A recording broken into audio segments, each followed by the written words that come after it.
భద్రాద్రి కొత్తగూడెం జిల్లా తెగడ పంచాయతీలోని రాజీవ్ నగర్ కాలనీలో అక్రమ గ్రావెల్ తవ్వకాలు విచ్చలవిడిగా సాగుతున్నాయి. గొమ్ముగూడెం పంచాయతీలో ఇసుక ర్యాంపు రోడ్ని నిర్మించడం కోసం నిబంధనలకు విరుద్ధంగా కొంతమంది రేసింగ్ కాంట్రాక్టర్లు భూబకాసురులుగా మారిపోయారు. రాత్రి పగలు తేడా లేకుండా ప్రభుత్వ భూమిలో జేసీబీ ద్వారా అక్రమ గ్రావెల్ తవ్వకాలు జరుపుతున్నారు. తగు చర్యలు తీసుకోవాలని సంబంధిత అధికారులను కోరుతున్నా చూసి చూడనట్లు వ్యవహరిస్తుండటంతో ప్రభుత్వ భూములు గుట్టలు మాయమవుతున్నాయన్న ఆరోపణలు వినిపిస్తున్నాయి.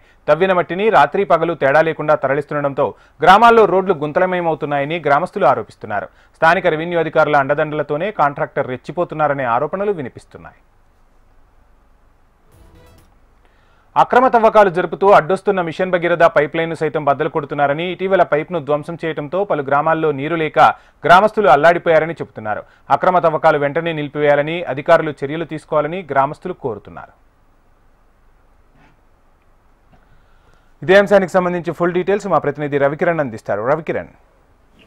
యావంశీ, భద్రాద్రి కొత్తగూడెం జిల్లా చెర్ల మండలంలో తేగడ గ్రామ పంచాయతీలో ఉన్నటువంటి రాజీవ్ నగర్ కాలనీలో అక్రమ గ్రావెల్ తవ్వకాలు అయితే విచ్చలవిడిగా కొనసాగుతున్నాయి. గొమ్ముగూడెం పంచాయతీలో ఉన్నటువంటి ఒక ఇసుక ర్యాంపుకి సంబంధించిన రోడ్డు నిర్మించేందుకు ఇక్కడ ఉన్నటువంటి మట్టిని నిబంధనలకు విరుద్ధంగా కొంతమంది కాంట్రాక్టర్లు రాత్రి పగలు తేడా లేకుండా ప్రభుత్వ భూములు ధ్వంసం చేస్తున్న పరిస్థితి కనపడుతుంది. అదేవిధంగా ఆ ప్రాంతంలో జేసీబీ మిషన్స్ ద్వారా అక్రమ గ్రావెల్ తవ్వుతూ మరోవైపు అక్కడ ఉన్నటువంటి పైప్ లైన్స్ కూడా పగలగొట్టిన సిచ్యువేషన్ కనపడుతుంది. ఈ నేపథ్యంలో అక్రమ తవ్వకాలు అడ్డుకోవాలని, నాకు చర్యలు తీసుకోవాలని అధికారులు చూసి చూడనట్లు వ్యవహరిస్తున్నారంటూ గ్రామస్తులు కూడా ఆరోపిస్తున్నారు. ప్రభుత్వ భూమి గుట్టలు కూడా అక్రమార్కులు కొల్లగొట్టడమే కాకుండా గ్రావెల్ గ్రామాల మీదుగా వెళ్లడంతో టిప్పర్ల ద్వారా కూడా ఆయా ప్రాంతాల్లో చాలా ఇబ్బందులు ఎదుర్కొంటున్నారు. రోడ్లన్నీ కూడా గుంతలమయంగా మారుతున్నాయని గ్రామస్తులు అయితే ఆవేదన వ్యక్తం చేస్తున్నారు. అయితే స్థానిక రెవెన్యూ అధికారులు దీనిపై ఎటువంటి చర్యలు కూడా తీసుకోకపోవడం ప్రశ్నార్థకంగా మారింది. స్థానిక రెవెన్యూ అధికారులు సంప్రదించినా కూడా కేవలం అక్కడ పక్కన జేసీబీలు ఉన్నాయని చెప్తున్నారు కానీ తవ్వకాల మీద ఎటువంటి చర్యలు తీసుకోకపోవడంపై వాళ్ళ విమర్శలు అయితే తావెత్తుతున్నాయి. అదేవిధంగా వేసవి కాలంలో ప్రజలు నీటి కోసం అల్లాడుతుంటే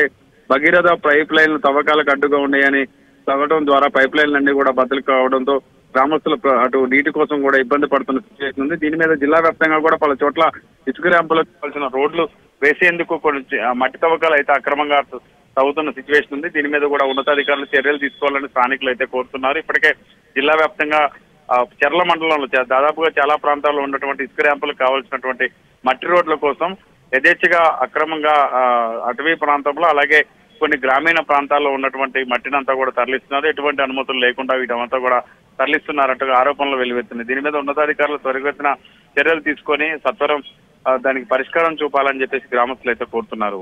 వంశీ. Thank you Ravikiran.